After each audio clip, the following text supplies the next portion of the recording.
Hello, happy new year, first of all. Second of all, we've got Bang again. He's a super methodical player, so he's always nice to watch, and we have him on Jett.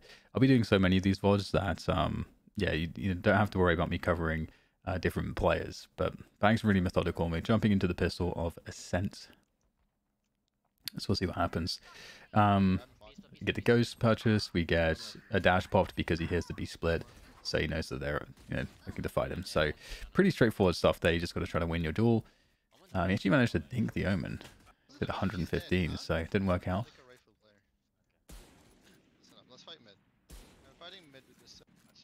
So just gonna skip ahead a little bit. So we get the Marshal. Again, like steps her tiles. His teammate gets to take it out. So just trying to see what he can do here with this Marshal.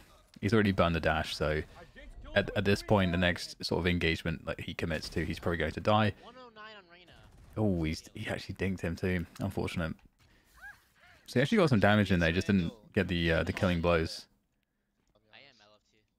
But he was doing his job, fighting in mid there, using the dash. So we got the first buy round. Oh, it's worth mentioning, obviously he bought the Marshal, so he can't afford everything. So no updraft, no second cloudburst, just the dash, light armor, and the Vandal. So still playing mid. It's worth mentioning. And this time he's able to find that initial kill, really committing to that fight. But the thing to note there is where he peeked from. Right, he peeked from the left side, from the pizza side. The reason why we want to pay attention to this is because he now knows that he has shown that peak to his opponent, so he may decide to actually do mix-ups upon that peak and be maybe on the right side next time, maybe on a more delayed timing on the left side next time. So we'll start to think about that. Obviously drawing his attention towards B main, and now just digging into this Log's position. I don't know if he heard anything to pop this dash, but because he's very low and he's trying to move into a different position, he's perhaps doing this for safety. And again, we can't see the minimap, obviously. Pretty much every player is going to have the minimap covered. Okay, so that's that. So we're still playing mid, and we have the Killjoy alarm bot in mid now as well. So this means that Bang doesn't actually have to play mid necessarily, but we talked about which side he's peeking from. He opts to pick that left side once again. Obviously, with that left side, he can dash towards market, so that's one of the reasons why it's kind of nice. Beautiful there. Dropping the Cloudburst in front of this very common Omen smoke when a team hits into this site to give himself some extra space to actually peek from. That's really nicely done. And obviously just working the angles really well here. So I'm going to quickly go back to this Cloudburst situation, because this is a very common scenario. Here comes the exec, the Omen smoke. The Cloudburst allow him to play around the stairs, get that angle to the players going down the alley. I think that's really nice use of the Cloudburst there. So once again, we're on this left side, but he's more conservative with his peak. He's playing more passively than he has been before. Has the operator now as well. Here's all the steps. Upon the ping, decides to swing in. Let's see if there's anything else that goes into that. Drone gets the ping. He hears the steps. So he heard steps close to him, and he saw that opponent far away. So the steps were not belonging to that Killjoy. So he's kind of just going out there and just taking the peek as they're scaling into the site. This is obviously something it can be tricky. It can be quite risky, but it's very powerful if you get a good timing. You can't necessarily be 100% sure if your timing is going to be good because someone could be holding you, but just the very fact that some of his teammates were beginning to engage means that it's a little bit less likely that he's going to, let's say, have somebody holding for his push when he comes out of the smoke there. But again, like as players are scaling into a site, it's harder for them to just, are they going to stop in the open and hold your angle? No, they're going to try to get to the position that they're looking to get to, which in that case is the site or much deeper positions. So if you can catch them whilst they're in sort of motion running towards you, you're going to get a good fight. And so that's what he was banking on there. So this is really nice. I just want to go back quickly to note that he started with a peek towards the A main side of things. Actually, no, or they're having a little bit of a disagreement of who's playing where. Yeah, so then he actually ends up running back towards mid. So we could basically say just, hey, maybe it's the case that he did PK main and then he rotated across to mid, which is kind of his intention. That's why Bang was at A main in the first place.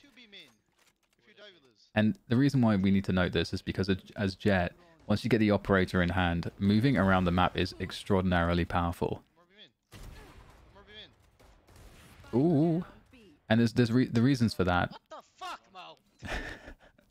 The reasons for that is because when you're trying to win angles early in the round, if you're playing against a rifle, it is different to if you're playing it against an operator, because the operator can post up. If it's Jett, obviously he can dash as well to make it kind of free, and so you have to now be afraid that he could be on any of these angles, because he's shown that he's going to play A main, he's going to play mid, he's going to play B main at the early timings. You know, in that case, if you're the opponent, you have to kind of respect it, and you have to use more util to make sure that you're not just going to get like shot in the face by the operator.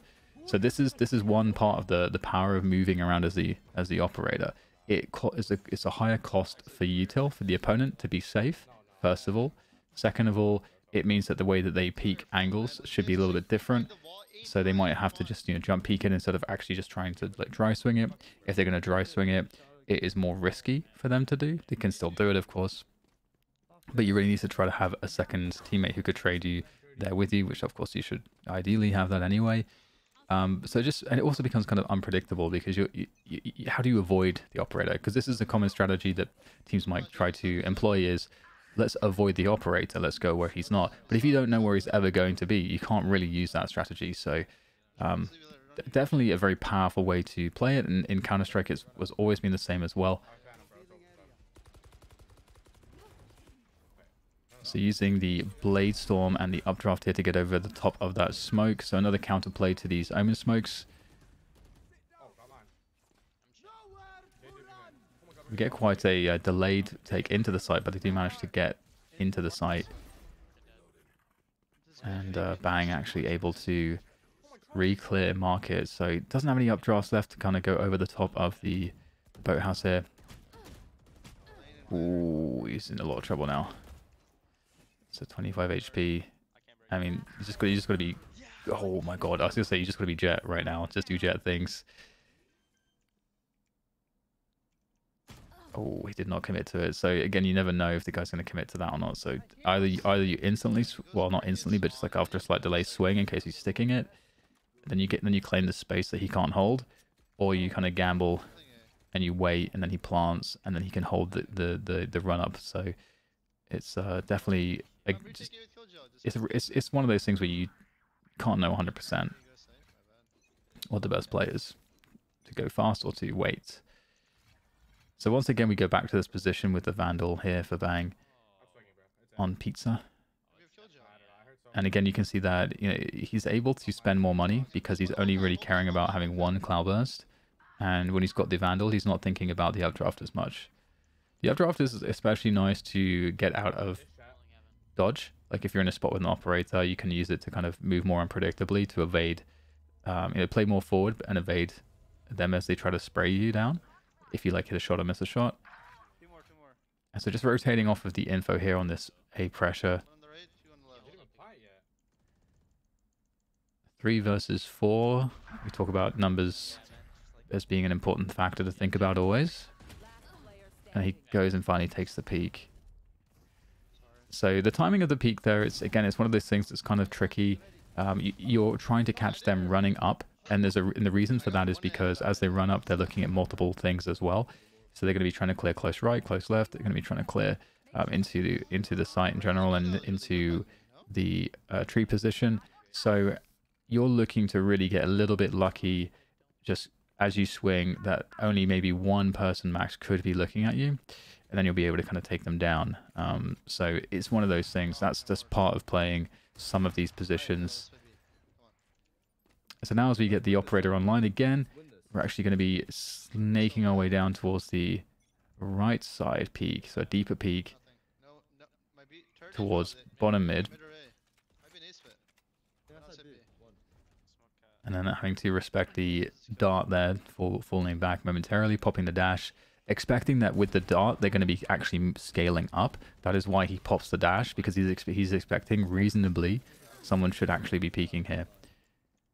Okay, so trying to beat the timing of the nano there is something that's quite cool. You know, he's able to use his updraft to it, or rather his I forget what it's called now, the thing that makes you hover to avoid the initial damage of that nano and then get ahead of it before it actually expires. So then you're in a position that's more forward than your opponent would in their mind predict, because in your opponent's mind they're thinking, well, there's a nano down, and so they can't be, they can't move up during this timing. And this is nice because they use a nano to kind of rotate off, so Bang's able to actually punish that because he's able to take that forward space and then sort of basically just be this crushing force on the other side of the map, effectively pincering his opponents if they, were to decide to go back anyway, which is what the Killjoy had to do. So the operator online here still, of course. We had the mid peak in the previous round, so Bang is looking for the B main peak now. And you can see that he takes a little bit of a slight delay before he peaks the angle. He's not just standing in the angle, he's taking a slight delay. And the reason for that as well is because if you're swinging into somebody, it's going to be, one, you're sort of taking the initiative. And secondly, if they try to pre-fire it, it's less likely they're going to kill you. It's always better to be peeking onto a position than to be peeked if you can. So I like that little detail. A lot of people will just stand in that gap. And that's not to say you can't do it, but I think it's worth highlighting that, the advantages and disadvantages of each. So you can see the usage of the cloudburst there to try to just create this pressure and to see if there's an opportunity, if there's a player playing close. Obviously, you also can try to destroy that nanobot, alarm bot, that is. Okay, so he can't afford the operator once again, so it's back to the Vandal, but at least he has more kits online. And you can see that he actually does buy everything, or I think he actually has a lot of stuff left over. Actually, never mind. I was going to make the point that, what does he favor buying if he has limited money? Because he still doesn't have full shields, but he could have, potentially. So here you can see, he's able to play the market position to defend mid instead of playing from the pizza side. So just kind of mixing up these positions and the timings with his peaks. And this is important because a lot of players will be doing things exactly the same. And although he's playing the same, well, very similar positions, he's mixing up timings and he's mixing up his positioning just very slightly, which just really creates a completely different dynamic on some of his fights. So just these slight variations are pretty strong, especially on Jett, because with Jett, a lot of it is about getting good peaks onto your opponent. Okie dokie, what have we got here? So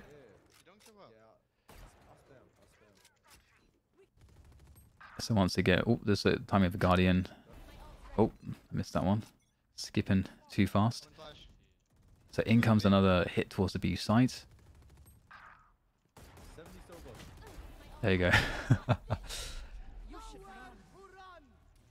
Okay, so the exec is coming in off of the Killjoy ult. Obviously, usually with the Killjoy ult, they're going to run in with the last second or so. And the Killjoy is just playing for the one or two and done. I mean, it's so strong to do that, to try to sacrifice a player, because the reason why that dynamic works is because, very nice, is because your opponents need to capitalize off of the Killjoy lockdown.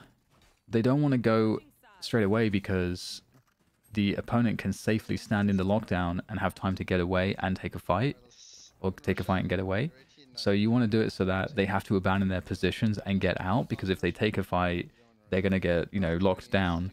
And so if you just go at the 1 second mark, that's potentially the safest time, unless someone, of course, is playing for their life, basically. They know they're going to get detained, but they're playing to try to get kills. So that's how that dynamic works. As we move into the second round, we've got Bang just popping the dash, running into the site. Let's look at the pathing here real quick. That's one thing with Jett we need to be thinking about. So just pathing to the right side with as he pops the dash. Okay, just skipping hell a little bit. Okay. Very nice, very nice. So we get the Bulldog full armor on the anti-eco. Starting around from tiles.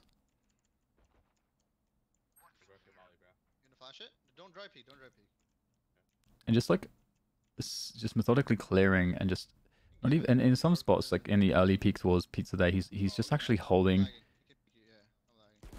Oh. Yeah, he's holding the angle to just because he's expecting maybe someone will just jiggle. And that's, again, it's one of these ways that these really good players can catch you off guard, is that they hold a position and they just kind of jiggle a spot, so that if you're holding it at an expected early timing, they're not there. And so maybe what happens, like we saw with Bang, he takes a peak, or rather a timing for his peak, where you've now stopped looking at that spot. So he might get a slight timing advantage on the fight, able to shoot the first shot, and then that, you know, obviously converting that into a kill is going to be like massively impactful. So it's a dynamic that's worth bearing in mind. So we had this, the Marshal coming out on the first half as well, so let's see how it goes here. So just initially clearing tiles, he peeked, he popped the dash to do so. There's a call to go back B, so I'm going to skip ahead a little bit. Bang's now looking to clear into markets. Again, just trying to do what he can here, as he kind of oscillates between the tiles and B main position.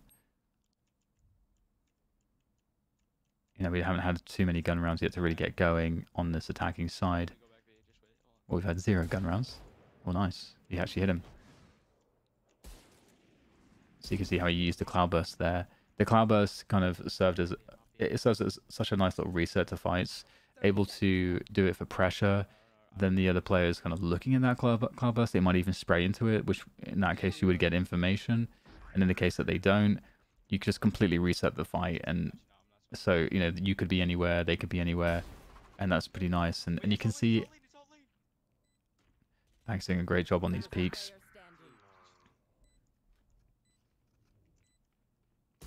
Oh, that's unfortunate. You could hear the right idea there as well.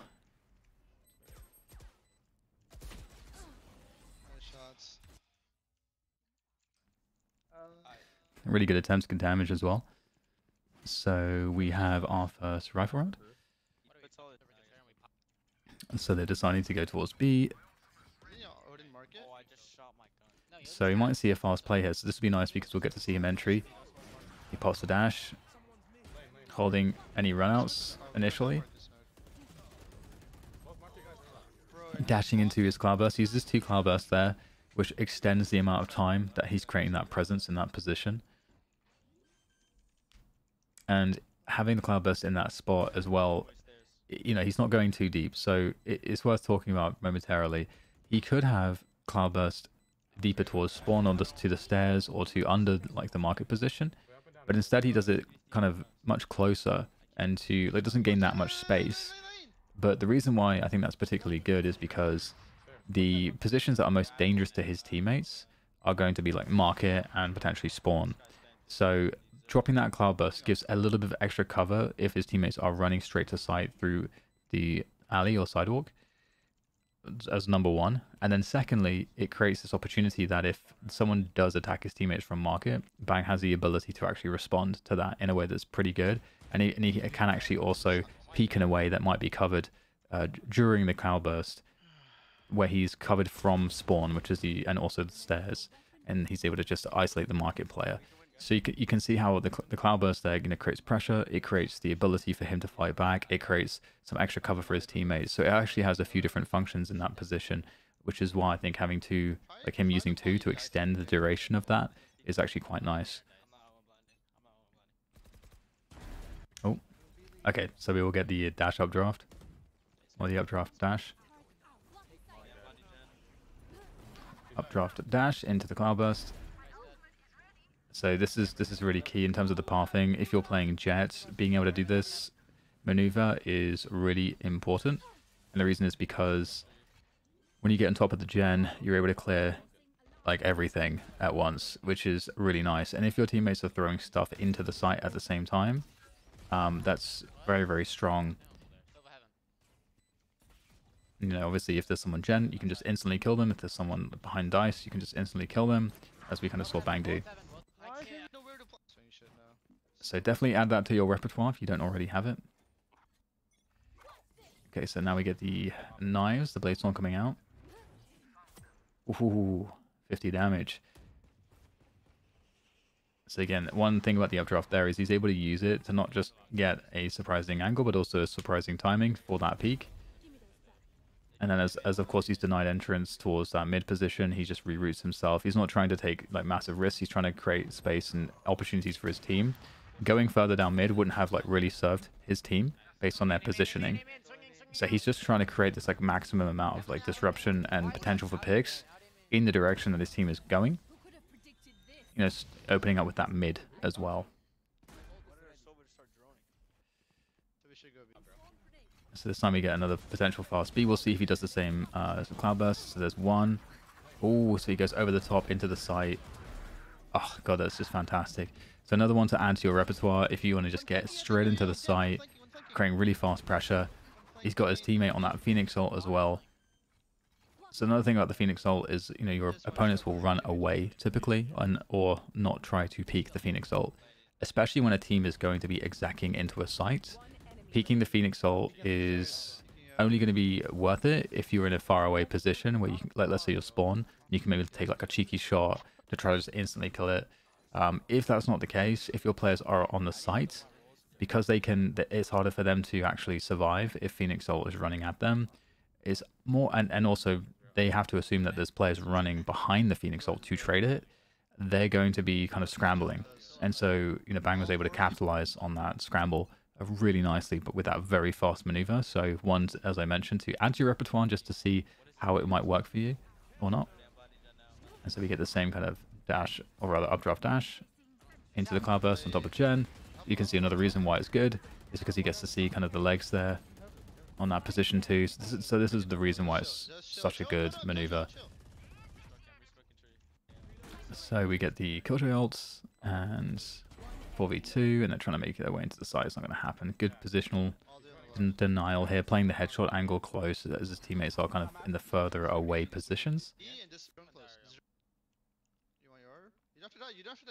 So one thing that's key to mention that I haven't really mentioned too much directly, explicitly, is just the way that Bang is peeking in his movement. So if we even just look at this peek, when he's actually peeking a spot, he's trying not to move diagonally, he's trying to move sideways. So you can see how he did it there. He just moved sideways. He wasn't moving diagonally or anything like that. When he's peeking and actually trying to kill a position, he's actually just trying to swing right to left or left to right. Because you're moving faster, you're a harder target therefore to hit. If you're moving diagonally, you're moving in two directions at once, which actually makes you an easier target to react to because you're not moving as quickly on their screen. So this is a key aspect in terms of one of the peaking mechanics. And another thing to talk about as well is just general pathing. Whenever you see pro players play, the way that they move between position and position, no matter what they're doing, is deliberate. Is very deliberate and optimized. And I say this from experience as well, having played games at a professional level, you know, like Quake and so on, and I played Counter-Strike at a very high level, like very early on. And you know, you really kind of map everything out because you understand all of the angles you're going to be exposed to at any given time. And on top of that, you're also trying to optimize to move as quickly as you can, or like the most optimal path between whatever point A and point B are going to be for you in that moment. And that's just kind of how pros think, you know, you optimize every single small bit. That's really nice. So you can see how he used the dash up draft there through the, with the knives, through the smoke, where he basically comes out the top of the smoke. So that's just really cool to see as well. So just we're getting variations on how you can use the dash and the updraft to catch your opponents off guard.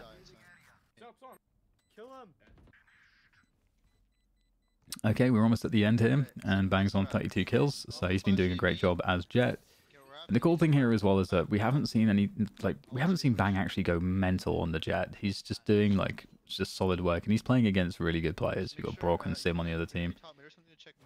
The Broctagon. So we haven't seen any operator usage. So looking forward to seeing some more Jett VODs with the operator in play. So his teammates pressuring towards the A side of the map there with the Hunter's Fury, and Bang's looking for any potential reaction into mid. So after that initial pressure, you could expect your opponents would dump some util. Now his team's running back towards the B side of the map. They're going instantly after that pressure, so there is maybe like a lag of like 5 to 10 seconds between the other team like figuring this out. And so if they ever rotated, they would be kind of screwed. So we get what we've seen a couple times where Bang just gets into the site really fast with a dash up draft.